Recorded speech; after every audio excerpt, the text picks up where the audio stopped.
Hello friends and dear student, एक बार फिर से आपका इस चैनल में बहुत बहुत स्वागत है। तो आज की इस वीडियो में हम लोग देखेंगे फार्माकोग्नोसी का चैप्टर नंबर 4।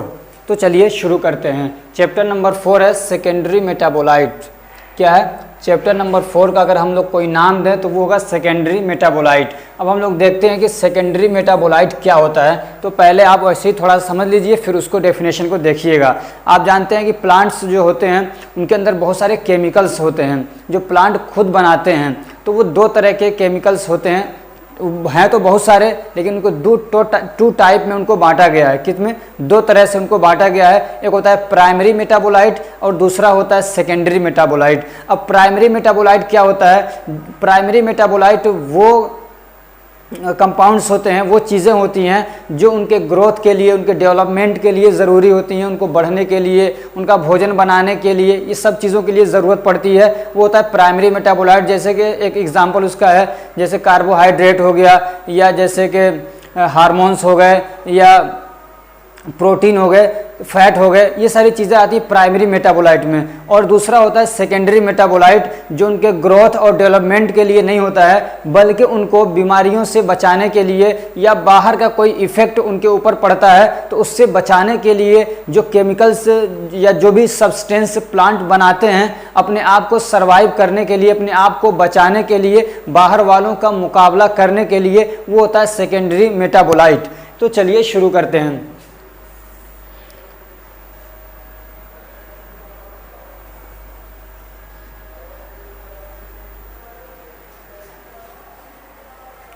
तो सेकेंडरी मेटाबोलाइट क्या होते हैं? These are the substances manufactured by plants. Secondary metabolites क्या होते हैं? These are the substances manufactured by plants that make them competitive in their own environment. कह रहे हैं कि सेकेंडरी मेटाबोलाइट वो सब्सटेंसेस होते हैं, वो चीज़ें होती हैं जो कि मैन्युफैक्चर किए जाते हैं प्लांट के थ्रू, यानी प्लांट उनको खुद बनाते हैं। That make them competitive in their own environment, और उनके अपने इन्वायरमेंट के अंदर उनको क्या करता है? कॉम्पिटिटिव बनाते हैं, यानी बाहर वालों का मुकाबला करने के लिए उनको तैयार करते हैं। यानी बाहर से जैसे माइक्रो ऑर्गेनिज्म हो गया या और भी चीज़ें हो गई, तो उनका उन पर इफेक्ट ना हो, उन पर उनका प्रभाव ना पड़े, उसको ख़राब ना करें, यानी समझ लीजिए उनको बीमार ना करें। तो इसलिए ये काम करते हैं कौन? सेकेंडरी मेटाबोलाइट, उनके बाहरी इफेक्ट से बचाने के लिए ये प्लांट अपने अंदर खुद डेवलप करते हैं, बनाते हैं। These are not essential for their growth and development, और ये जो सेकेंडरी मेटाबोलाइट्स होते हैं ये उनके ग्रोथ के लिए और उनके डेवलपमेंट के लिए ज़रूरी नहीं होते हैं। ठीक है, अब उनके कुछ एग्जाम्पल्स है सेकेंडरी मेटाबोलाइट के जो इस चैप्टर में हम लोग पढ़ेंगे खास तौर से। तो एक क्या है? एल्केलॉइड्स, इसके बारे में आप पहले सुन चुके हैं। दूसरा क्या है? टर्पेनॉइड्स। तीसरा है ग्लाइकोसाइड। चौथा है वोलेटाइल ऑयल। पांचवा है टेनिन्स, और छठा है रेजिन्स। तो इतनी चीज़ों के बारे में, ये रेजिन्स है, इतनी चीज़ों के बारे में इस चैप्टर में हम लोग क्या करेंगे? डिटेल से पढ़ेंगे। तो चलिए शुरू करते हैं। सबसे पहले हम लोग एल्केलॉइड्स को क्या देखेंगे? हम लोग सबसे पहले एल्केलॉइड। तो क्या होता है एल्केलॉइड?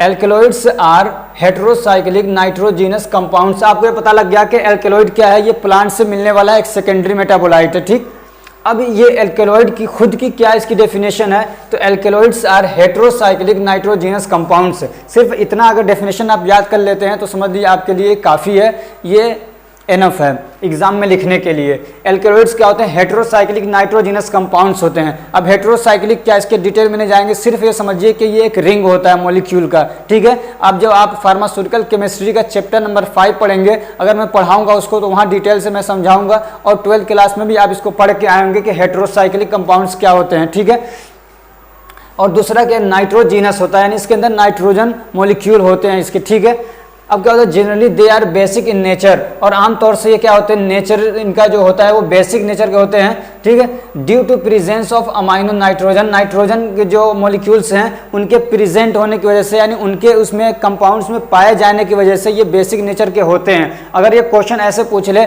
कि जो एल्केलॉइड्स होते हैं वो बेसिक नेचर के होते हैं, किस वजह से होते हैं? तो किस वजह से होते हैं? प्रेजेंस ऑफ अमाइनो नाइट्रोजन, यानी अमाइनो नाइट्रोजन के पाए जाने की वजह से वो क्या होते हैं? बेसिक नेचर के होते हैं। अब इसमें कई सारी चीज़ें, जैसे कि एक टॉपिक हो गया एल्कलॉइड। अब एल्कलॉइड के बारे में आपको कई सारी चीज़ें पढ़नी है, जैसे कि आपको पढ़ना एक्यूरेंस, सबसे पहले उसका डेफिनेशन, फिर उसका ऑक्यूरेंस एंड डिस्ट्रीब्यूशन, फिर आइसोलेशन, फिर उसका प्यूरिफिकेशन, फिर उसका आइडेंटिफिकेशन टेस्ट, फिर उसका थेरेपेटिक एक्टिविटी क्या है, यानी किस तरीके से वो यूज़ होता है बीमारियों को ठीक करने के लिए, और फिर फार्मास्यूटिकल एप्लीकेशन। ये जितने हैं एल्कलॉइड, टर्पेनॉइड, इन सब के बारे में इतनी चीज़ें आपको पढ़नी है, ठीक है। तो सबसे पहले इसमें क्या पढ़ना है, उसका डेफिनेशन पढ़ लिया आपने। अब दूसरा क्या पढ़ना है, ऑक्यूरेंस एंड डिस्ट्रीब्यूशन। तो ऑक्यूरेंस क्या होता है, ऑक्यूरेंस का मतलब ये होता है, जैसे मान लीजिए प्लांट है, ये कोई प्लांट है, ठीक, ये मान लीजिए आपका प्लांट हो गया, इसके पेड़ पौधे हो गए, पत्तियां हो गई। तो अब ये ऑक्यूरेंस का मतलब ये होता है कि एल्कलॉइड कहाँ पे पाया जाता है, फ्लावर में पाया जाता है कि रूट में पाया जाता है कि लीव्स में पाया जाता है कि स्टेम में पाया जाता है, बार्क में पाया जाता है, राइजोम में पाया जाता है, कहाँ पे पाया जाता है, ये हो गया इसका ऑक्यूरेंस। और डिस्ट्रीब्यूशन का भी एक मतलब ये भी हो सकता है, इसका एक दूसरा मतलब ये भी हो सकता है कि जैसे कि प्लांट्स की अलग अलग फैमिलीज हैं, उनके अलग अलग जीनस हैं, उनके अलग अलग ऑर्डर्स हैं, तो किस किस टाइप के फैमिली में या ऑर्डर में, यानी इस टाइप से किस में वो पाए जाते हैं। तो ये दो चीज़ें आप समझ गए होंगे कि डिस्ट्रीब्यूशन और एक्यूरेंस क्या है। तो अब इसका ये एल्कलॉइड कहाँ पे पाया जाता है, तो alkaloids are found in any part of plant. तो ये प्लांट के किसी भी पार्ट में पाए जा सकते हैं, यानी ये चाहे हो सकता है कि रूट में पाए जाएं, हो सकता है राइजोम में, हो सकता है कि वो उसके स्टेम में पाए जाएं, हो सकता है उसके फ्लावर में पाए जाएं, हो सकता है उसके फ्रूट में पाए जाएं, हो सकता है उसके सीड में पाए जाएं, हो सकता है उसके लीव्स में पाए जाएं। तो कहीं पर भी एल्कलॉइड्स क्या है, पाए जा सकते हैं। And in many of different species, और किसी भी स्पेसीज में अलग अलग स्पेसीज होती हैं, समझ लिए अलग अलग तरह के प्लांट्स होते हैं, तो उनमें अलग अलग प्लांट्स में भी पाए जा सकते हैं। ऐसा नहीं कि कोई खास प्लांट नहीं है स्पेशली कि उसी में पाए जाएंगे ये, ठीक है, और अलग अलग फैमिलीज में पाए जा सकते हैं। अब तीसरी जो चीज़ में आपको पढ़नी है वो क्या पढ़ना, आइसोलेशन। आइसोलेशन का मतलब क्या होता है, मैंने थोड़ा सा बताया होगा पहले। आइसोलेशन का मतलब ये होता है कि मान लीजिए प्लांट के अंदर है कोई केमिकल एक्टिव कॉन्स्टिट्यूएंट है, ठीक है, चाय की पत्ती है, उसके अंदर होता है कैफीन, उसको निकालना है, तो उसके निकालने को हम लोग आइसोलेशन बोलते हैं या एक्सट्रैक्शन बोलते हैं, ठीक है। प्लांट्स के अंदर से उसका एक्टिव कॉन्स्टिट्यूएंट को निकालना, इसको आइसोलेशन या एक्सट्रैक्शन बोलते हैं। तो आइसोलेशन कैसे होगा इसका, तो एल्कलॉइड्स में be extracted by any the following three well defined and widely accepted process. इसका मतलब यह है कि एल्कलॉइड को, ये जो नीचे दिए जा रहे हैं यानी नेक्स्ट पेज में आ रहे हैं, कि ये जो तीन तरीके हैं ये वेल डिफाइंड हैं, यानी अच्छे से इनको डिफाइन किया जा चुका है, बताया गया है, और सबसे ज़्यादा यही यूज़ होते हैं आइसोलेशन के लिए एल्कलॉइड के, यानी एल्कलॉइड को निकालने के लिए ये तीन तरीके सबसे ज़्यादा यूज़ होते हैं। क्या है वो तीन तरीके, तो सबसे पहला है स्टेस ऑटो प्रोसेस, यानी कि अगर एल्कलॉइड आपको निकालना है किसी प्लांट से तो उसका पाउडर वगैरह बना के फिर कौन सा प्रोसेस यूज कर सकते हैं आप, ये स्टेस ऑटो प्रोसेस के थ्रू निकाले जाते हैं, या तो फिर मंस्केज प्रोसेस के थ्रू निकाले जाते हैं, या फिर किपेनबर्ग्स के प्रोसेस के थ्रू से निकाले जाते हैं। यानी ये नाम है, इन लोगों ने अलग अलग प्रोसेस बताए हैं, टेक्निक बताई है, तरीके बताए हैं कि कैसे निकाला जाएगा, ठीक है। ये अगर आपको सिर्फ ये तीन टेक्निक के नाम याद कर लेते हैं तब भी काफ़ी है, ठीक है। यही पूछता है, कभी इनका डिटेल नहीं पूछता है, लेकिन ये ऐसा स्टेस ऑटो जो प्रोसेस है ये कई सारे मतलब जो सेकेंडरी मेटाबोलाइट्स हैं, जैसे कि मान लीजिए ग्लाइकोसाइड है, टर्पेनॉइड्स है, वोलेटाइल ऑयल्स हैं, और भी रेजिन्स टेनिन्स हैं, तो इनके कई सारों में ये वाला प्रोसेस यूज़ होता है, इसलिए इस वाले प्रोसेस को हम लोग डिटेल से पढ़ेंगे। बाकी ये जो प्रोसेस हैं आप इनके सिर्फ नाम याद कर लीजिए, ठीक है।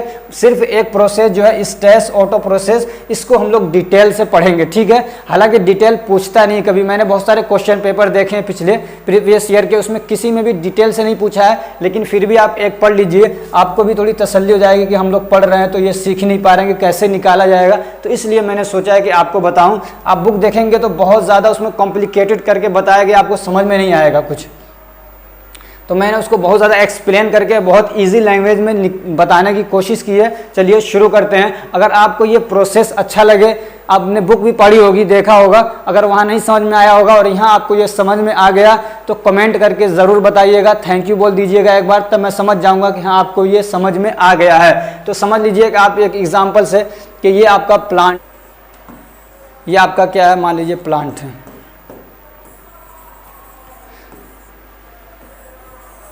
ये उसकी पत्तियां हैं, ठीक। तो अब ऐसा नहीं है कि आप इसमें से मान लीजिए आपको इसमें से एल्केलॉइड निकालना है तो आप ऐसा नहीं कि डायरेक्ट ऐसे हाथ से निकाल लेंगे, बल्कि क्या किया जाता है, मान लीजिए पत्तियों में है एल्केलॉइड तो पत्तियों को तोड़ेंगे, फिर उसका क्या करते हैं पाउडर बनाते हैं, उसका पाउडर बना देते हैं, फिर उसके बाद आगे का प्रोसेस शुरू होता है। ऐसे मान लीजिए इसके क्या स्टेम में है तो उसका जो बार्क है उसको लेंगे और उसको पाउडर बनाएंगे, बारीक करेंगे, पाउडर बनाएंगे, फिर उसके बाद मॉइस्चर वगैरह करते हैं, फिर उसको निकालते हैं अलग अलग प्रोसेस के थ्रू। तो इस वाले स्टेज ऑटो प्रोसेस में क्या करेंगे हम लोग, तो इसका पाउडर बना लिया, उसके बाद अब हम देखेंगे। तो फर्स्ट स्टेप में क्या करेंगे, we take crude drug powder, ठीक है, ये मान लीजिए इसका ये क्रूड ड्रग है, प्लांट से जो मिलता है वो क्रूड ड्रग होता है। तो क्रूड ड्रग का सबसे पहले हम लोग पाउडर लेंगे and make it may have fat. हाँ, एक बात ध्यान रखिए, जो भी मतलब प्लांट्स होते हैं बहुत सारे ऐसे होते हैं कि उनके अंदर फैट होता है, उसका पाउडर बना लिया लेकिन उसके अंदर फैट प्रेजेंट होता है, वो हमको दिखेगा नहीं लेकिन हो सकता है उसके अंदर प्रेजेंट हो। वही कह रहे हैं कि इट मे हैव फैट, उसके अंदर फैट हो सकता है। तो सबसे पहले हम लोग क्या करेंगे, पाउडर बनाएंगे। अब दूसरा स्टेप में क्या करेंगे, वी रिमूव द फैट, हो सकता है उसके अंदर फैट हो, तो दूसरे स्टेप में हम लोग क्या करेंगे, उसका जो फैट है उसको रिमूव करेंगे और उसको क्या बोलते हैं, मेक इट डिफैटेड पाउडर। जब उसको रिमूव करते हैं तो उसको बोलते हैं डिफैटेड हो गया वो, ठीक है सॉरी। अब उसको हम लोग उसका फैट कैसे रिमूव करेंगे, उसका फैट रिमूव करने के लिए जो तरीका यूज होता है वो है लाइट पेट्रोलियम। लाइट पेट्रोलियम से उसको वॉश करेंगे तो उसका जो फैट होता है वो हट जाएगा और वो पाउडर क्या हो जाएगा, डिफैटेड हो जाएगा, ठीक है। ये वाला याद रखिएगा कि जब हम लोग पाउडर लिए तो उसके अंदर फैट है, उसको फैट को हटाना है, यानी उस पाउडर को डिफैटेड करना है। फैट तो जानते ही चर्बी हो गया या वसा जिसको बोलते हैं, तो उसके लिए क्या करेंगे, लाइट पेट्रोलियम से, पेट्रोल जानते हैं तो एक उसमें हैवी हो सकता है, तो लाइट, तो जो लाइट वाला पेट्रोल होता है, हल्का पेट्रोल होता है, उससे हम लोग उसको धुलेंगे, ठीक है। तीसरे स्टेप में क्या करेंगे हम लोग, तो तीसरा स्टेप अब आ गया, हम लोग उसको डिफैटेड कर दिया। अब हम क्या करेंगे, now we moisturise the defatted powder. अब वो जो पाउडर है जो डिफैटेड हो चुका है उसको मॉइस्चराइज करेंगे, यानी उसको नमी करेंगे, उसके अंदर सॉल्वेंट मिलाएंगे और उसको नम करेंगे, ठीक है, उसको गीला करेंगे। And make alkaline with the help of alkaline solvent, और उसको एल्कलाइन बनाएंगे, यानी समझिए उसको बेसिक नेचर का बनाएंगे। क्या डालेंगे उसके अंदर, तो बेसिक नेचर का सॉल्वेंट डालेंगे। सॉल्वेंट समझिए केमिकल, लिक्विड केमिकल है सॉल्वेंट, ठीक, जिसके अंदर किसी चीज को घोला जाता है वो सॉल्वेंट होता है, ठीक। तो उसके अंदर क्या करेंगे हम लोग, सॉल्वेंट डालेंगे। किस नेचर का होगा, वो होगा बेसिक नेचर का, उसको कहा है एल्कलाइन सॉल्वेंट। अब एल्कलाइन सॉल्वेंट क्या हो सकता है, जैसे कि NH3 है, जैसे अमोनिया बोलते हैं, या Na2CO3 सोडियम कार्बोनेट। तो ये क्या है, एल्कलाइन है, सॉल्वेंट है, यानी बेसिक नेचर के हैं। तो सबसे पहला स्टेप आपने देख लिया, पाउडर बनाएंगे, उसके बाद डिफैटेड करेंगे, डिफैटेड करने के बाद उसको क्या करेंगे, एल्कलाइन नेचर का बनाएंगे, उसके अंदर हम बेसिक नेचर का सॉल्वेंट डाल देंगे। अब उसके बाद आ जाता है ये नोट है कि आप नोटिस याद रखिए, इफ एल्केलॉइड प्रेजेंट, अगर इसके अंदर एल्केलॉइड होगा तो it will come in the solvent in free form. अगर इसके अंदर पाउडर के अंदर एल्केलॉइड होगा तो वो फ्री फॉर्म में आ जाएगा, किसके अंदर, इस सॉल्वेंट के अंदर। जैसे उसके अंदर हम ये सॉल्वेंट मिलाएंगे, कोई एक इनमें से मिलाएंगे तो उसके अंदर ये आ जाएगा। अब चौथा स्टेप क्या है, now we extract the free alkaloid of powder drug with the help of organic solvent. अब उस एल्केलाइन के अंदर आ गया है, अब उस एल्केलाइन के अंदर से जो फ्री एल्केलॉइड है उसको हम लोग लेंगे ऑर्गेनिक सॉल्वेंट के अंदर। अब ऑर्गेनिक सॉल्वेंट यानी कार्बनिक सॉल्वेंट उसके अंदर हम लोग डालेंगे, कार्बनिक केमिकल डालेंगे। उसका एग्जाम्पल क्या है, जैसे कि CL3 जिसको क्लोरोफॉर्म बोलते हैं, या ईथर। तो इनमें से कोई एक यूज करके उसको हम लोग क्या करेंगे, ऑर्गेनिक सॉल्वेंट बनाएंगे, ठीक है। ऑर्गेनिक सॉल्वेंट में उसको मिक्स करेंगे। Now alkaloid will come in the organic solvent. अब अगर एल्केलॉइड है उसके अंदर तो वो ऑर्गेनिक सॉल्वेंट के अंदर आ जाएगा। अब पांचवा स्टेप आता है, पांचवें स्टेप में क्या करेंगे, now we concentrate the extract organic solvent under vacuum. अब हम क्या करेंगे, जो हमारा ऑर्गेनिक सॉल्वेंट है उसके अंदर से हम लोग क्या करेंगे, now we concentrate the extracted organic solvent under vacuum. अब हम इसको क्या करेंगे, कंसंट्रेट करेंगे, कंसंट्रेट करेंगे किसके साथ में, under vacuum. Under vacuum concentration का क्या मतलब होता है, vacuum concentration is a process which remove one और मोर सॉल्वेंट फ्रॉम सॉल्यूशन। समझ में आया कि पांचवें स्टेप में क्या करेंगे हम लोग कि ऑर्गेनिक सॉल्वेंट जो है उसको रिमूव कर देंगे। ऑर्गेनिक सॉल्वेंट को क्या करेंगे, रिमूव करेंगे, और इसको बोलते हैं कि कंसंट्रेट अंडर वैक्यूम।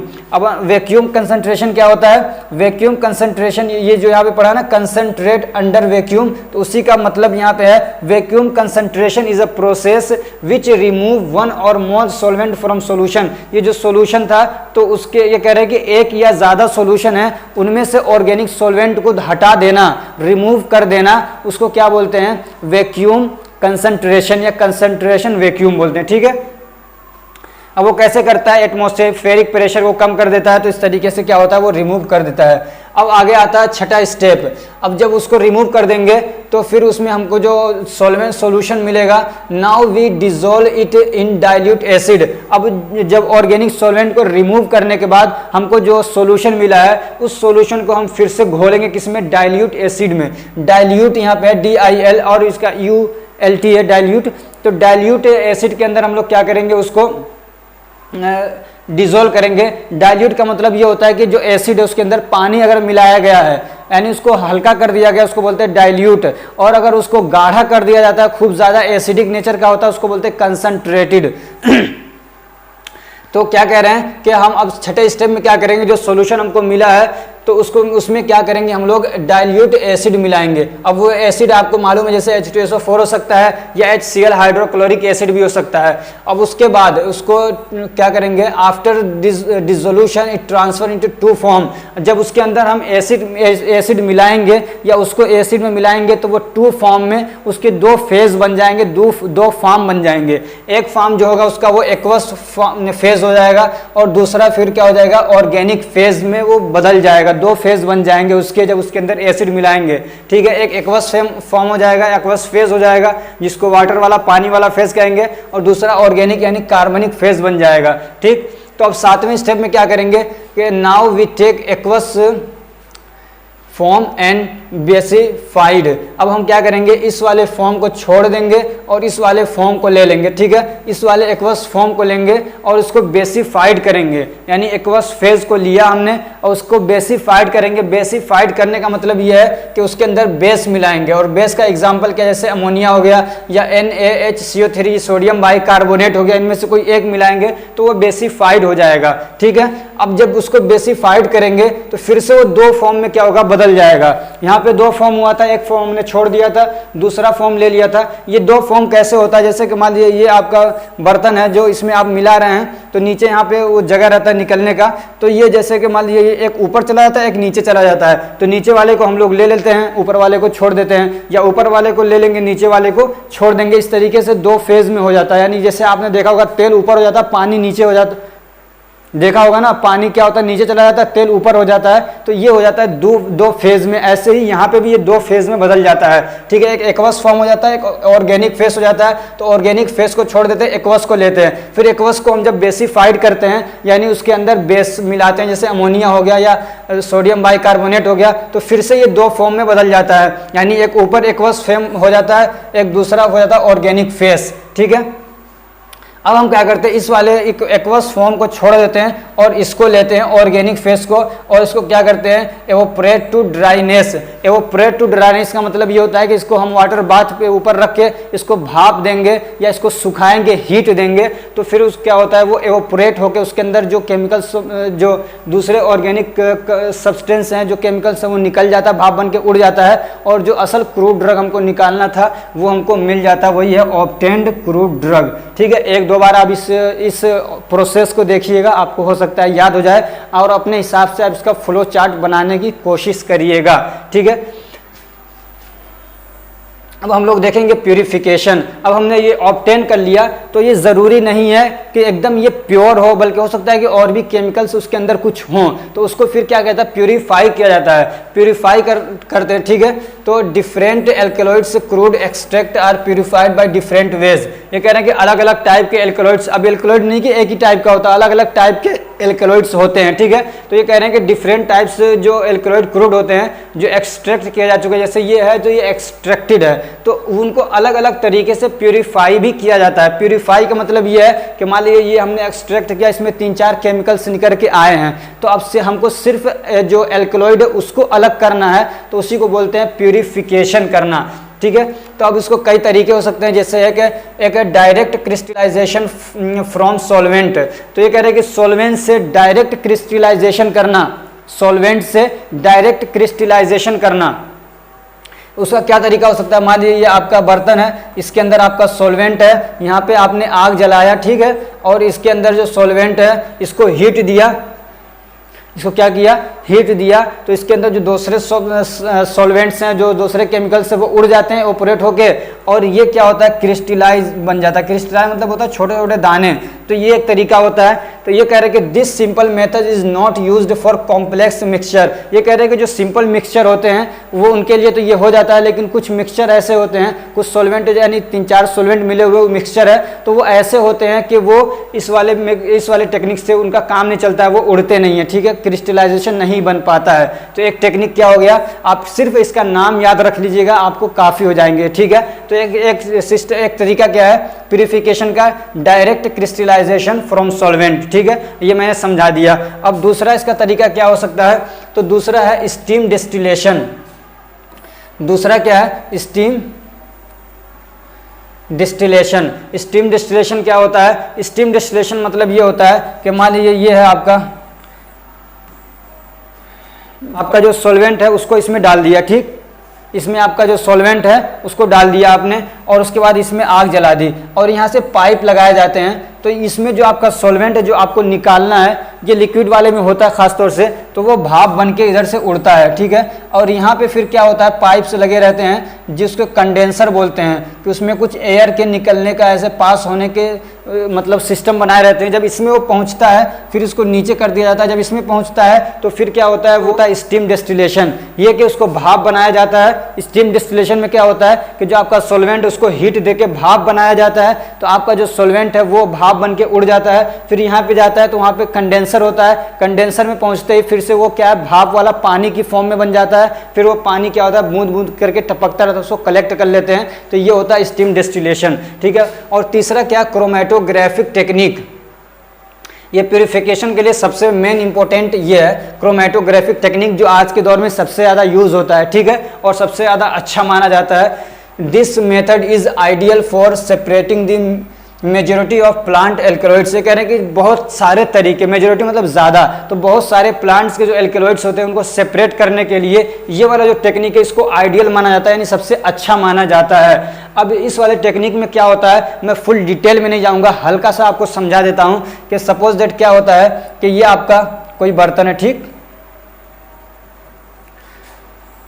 ये शुरू में इस तरीके से शुरू हुआ था, अब तो ये बहुत ज़्यादा अच्छा डेवलप हो गया है। तो इसमें क्या करते हैं कि आपने जो आपका जो क्रूड ड्रग है उसको आपने केमिकल उसका जो क्या है पत्तियों को पीस लिया या उसका पाउडर बना लिया, फिर उसको सॉल्वेंट में डाल दिया, उसको घोल दिया, पाउडर को खूब पीसा, उसको पानी में मॉइस्चराइज कर दिया। अब ये जो आपका बर्तन है इसके अंदर चूना मिला रख देते हैं, ठीक है, क्या करते हैं, चूना इसके अंदर पूरा भर देते हैं, ठीक, इसमें चूना भर दिया, उसके बाद क्या करते हैं, अब इसको इसमें डालते हैं, इसमें डाल दिया, फिर उसके बाद कुछ केमिकल्स इसमें डालते हैं, तो फिर क्या होता है, ये जो आते हैं तो इसके अंदर धीरे धीरे पूरा क्या करता है, सोख लेता है अपने अंदर, और फिर क्या होता है, एक एक बूंद कर करके यहाँ पे टपकता रहता है, एक एक बूंद टपकता रहता है ये।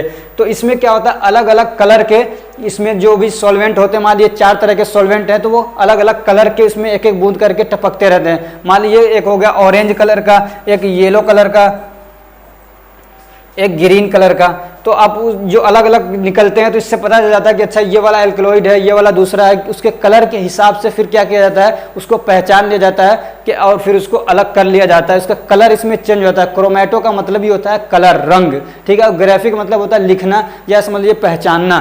तो क्रोमेटोग्राफी में क्या होता है कि उसमें सॉल्वेंट कुछ मिलाए जाते हैं तो उसका कलर चेंज हो जाता है, और अलग अलग टाइप के, मान लीजिए इसके अंदर हार्मोन भी है, एल्कलॉइड भी है, ग्लाइकोसाइड भी है, तो उनके अलग अलग कलर में वो क्या होते हैं, गिरते हैं यहाँ पे। तो पहले एक गिरेगा, फिर दूसरे कलर का, फिर जब वो वाला कलर खत्म होगा तो दूसरे कलर का वो कोई क्या कहते हैं केमिकल गिरने लगेगा, फिर जब वो खत्म होता है तो तीसरे कलर का गिरने लगता है। तो इस तरीके से उसको पहचान लिया जाता है क्रोमेटोग्राफिक टेक्निक में। ये मैंने हल्का सा आपको समझाने की कोशिश की है, यूट्यूब पे देखिएगा, ये इसी चीज़ को समझाने के लिए पूरा 1 घंटा लगा है अनअकैडमी पे, आप उसको जाके देखिएगा, आपको अच्छे से समझ में आएगा, ठीक है। तो आप सिर्फ नाम याद कर लेंगे तो काफ़ी हो जाएगा। तो क्या हो गया आपका ये क्रोमेटोग्राफिक टेक्निक। अब हम लोग देखते हैं कि इसमें एक चीज़ और पढ़ना रहता है, आइडेंटिफिकेशन टेस्ट। अब आपने उसको प्यूरिफाई कर लिया, अब देखते हैं कि क्या वाकई ये एल्केलॉइड है कि नहीं है, उसी को बोलते हैं आइडेंटिफिकेशन टेस्ट। यानी हमने ये सारे टेक्निक कर लिए, उसको प्यूरिफिकेशन कर लिया, अब एक केमिकल हमको मिल गया, अब चेक करते लास्ट में कि क्या ये एल्केलॉइड है या नहीं है, उसी को बोलते हैं आइडेंटिफिकेशन टेस्ट।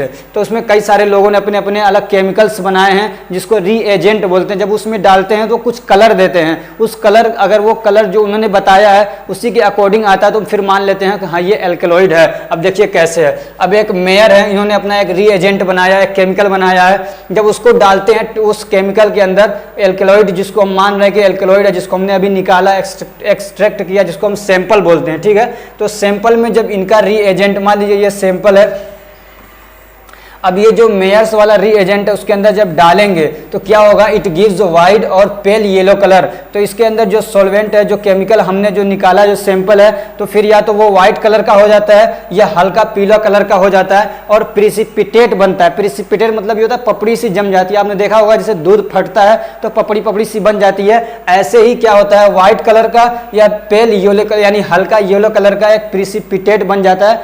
तो हम मानते हैं कि हाँ इसके अंदर क्या है, एल्केलॉइड है। कभी ये यूज कर सकते हैं या फिर ये ड्रैगन डॉर्फ्स रीएजेंट यूज होता है, ड्रैगन डॉर्फ्स रीएजेंट, जब उसको इसके अंदर डालेंगे तो it gives orange red coloured precipitate. Orange और रेड का मिला हुआ एक क्या होगा, प्रिसिपिटेट बनेगा, यानी एक परत बनेगी, एक पपड़ी सी जम जाएगी, तो मान लेंगे कि हाँ इसके अंदर क्या है, एल्केलॉइड है। और एक रीएजेंट और आइडेंटिफिकेशन करने के लिए वो क्या है, वेगनर्स रीएजेंट। जब वेगनर्स के रीएजेंट को इसके अंदर डालेंगे तो इट गिव्स ए ब्राउन और रेडिश ब्राउन कलर, ये ब्राउन या रेडिश ब्राउन कलर का प्रिसिपिटेट देता है, तो समझ जाते हैं कि इसके अंदर क्या एल्केलॉइड है। अब एक टॉपिक और बच गया इसमें, यानी एल्केलॉइड वाले में वो क्या है, फार्मास्यूटिकल एंड थेराप्यूटिक यूजेस। अब ये एल्केलॉइड है, ये किस तरीके से यूज होता है, तो एक है फार्मास्यूटिकल और एक थेरापेटिक। थोड़ा सा इसमें फर्क है, फार्मास्यूटिकल का मतलब होता है दवा बनाने के लिए और थेरापेटिक मतलब होता है इलाज करने के लिए। फार्मास्यूटिकल मतलब जो कंपनीज में, इंडस्ट्रीज में जाएगा फिर उससे दवाएं बनेंगी तो होता है फार्मास्यूटिकल, और जो दवाएं बन के आती हैं उसको भी फार्मास्यूटिकल्स बोल दिया जाता है। और थेरापेटिक यूज होता है बीमारियों को ठीक करने के लिए, इलाज करने के लिए किस तरह यूज होता है, लेकिन आप इसको एक जगह पे ऐसे ही पढ़ लीजिए, इतना ही काफ़ी हो जाएगा, ठीक है। अगर इनमें से कोई सा ही पूछता है आप ये लिख दीजिएगा दोनों, ठीक है। तो यहाँ पे कुछ एल्केलॉइड्स के नाम हैं, ठीक है, कुछ एल्केलॉइड्स के नाम दे दिए और उनका यूज़ दे दिया मैंने, आप इसको कर लीजिएगा। इनमें से कोई सा, चाहे फार्मास्यूटिकल एक्टिविटी पूछे या थेरापेटिक एक्टिविटी पूछे, कोई सा ही पूछे आप यही लिखिएगा, ठीक है। तो पहला क्या है, एक है मॉर्फिन, ये क्या एल्केलॉइड है, ये क्या काम करता है, ये नारकोटिक और एनाल्जेसिक होता है। नारकोटिक और एनाल्जेसिक दोनों एक तरह के हैं, आपने सुना होगा pain killer drugs. Pain killer drugs वो होते हैं जो दर्द को ख़त्म करने के लिए यूज़ होते हैं, तो जो मॉर्फिन होता है ये एक तरह का एल्केलॉइड है जो कि दर्द को ठीक करने के लिए यूज होता है। दूसरा क्या, एट्रोपिन है। एट्रोपिन क्या है, इसके और भी काम है लेकिन एक इसका काम है मेड्रिएटिक। मेड्रिएटिक का मतलब ये होता है आंखों की जो पुतली है उसके साइज को बढ़ा देता है। क्या करता है, मान लीजिए ऑपरेशन करना होता है, डॉक्टर लोग इसको डालेंगे तो आंखों का साइज बढ़ जाएगा, तो फिर उसको देखने में, ऑपरेशन करने में आसानी होगी, तो ये कौन करता है, एट्रोपिन करता है। तीसरा क्या, पिलोकार्पिन, ये सब क्या है, एल्केलॉइड्स हैं। ये क्या करता है, मियोटिक का काम करता है, इसने माइड्रिएटिक किया था यानी उसको फैला दिया था, साइज को बढ़ा दिया था, ये क्या करता है, सिकुड़ा देता है। पिलोकार्पिन ये आंखों की जो साइज है उसको, यानी खासतौर से जो पुतली हमारी पुपिल है उसको सिकुड़ा देता है, आइरिस को, तो ये मियोटिक का काम करता है, ये भी क्या है, एल्केलॉइड है। ऐसे ही है विनब्लास्टिन। विनब्लास्टिन क्या है, एंटी नियोप्लास्टिक है। एंटी नियोप्लास्टिक का मतलब ये होता है जो कैंसर को ठीक करने के लिए दवाई यूज होती है उसको बोलते हैं एंटी नियोप्लास्टिक, तो ये भी एक तरीके का एल्केलॉइड है। ऐसे ही क्या है, कोल्चिसिन है। कोल्चिसिन क्या करता है, ये एंटी गाउट है। गाउट का मतलब ये होता है जो हड्डियों के जोड़ हैं इसमें जब दर्द होता है उसको बोलते हैं गाउट, तो उसको भी ठीक करने के लिए ये यूज होता है। तो ये हमारा खत्म हो चुका है क्या, एल्केलॉइड, और वीडियो भी काफ़ी लंबी हो चुकी है तो इस वीडियो में हम लोग सिर्फ इतना ही रखेंगे। अब नेक्स्ट वीडियो में मिलते हैं हम लोग, इसमें क्या पढ़ेंगे, टर्पेनॉइड मिलेंगे। तो अगर ये हमारी कोशिश आपको अच्छी लगी है तो वीडियो को लाइक कर दीजिए, चैनल को सब्सक्राइब कर दीजिए, अपने फ्रेंड्स को भी शेयर करिए ताकि वो भी इससे फ़ायदा उठा सकें। और चाहिए तो हमारा टेलीग्राम ग्रुप डिस्क्रिप्शन में उसका लिंक है, उसको ज्वाइन कर लीजिए, आपको PDF मिल जाएगा, ठीक है। और एक बात और है कि जो ये कुछ मैं पढ़ा रहा हूँ आप डिटेल से पढ़ लीजिए। इसके अलावा मैंने एग्ज़ाम की प्रिपरेशन करा रखी है, उसकी वीडियोस क्या प्लेलिस्ट में आप जाके देखिएगा अवेलेबल हैं।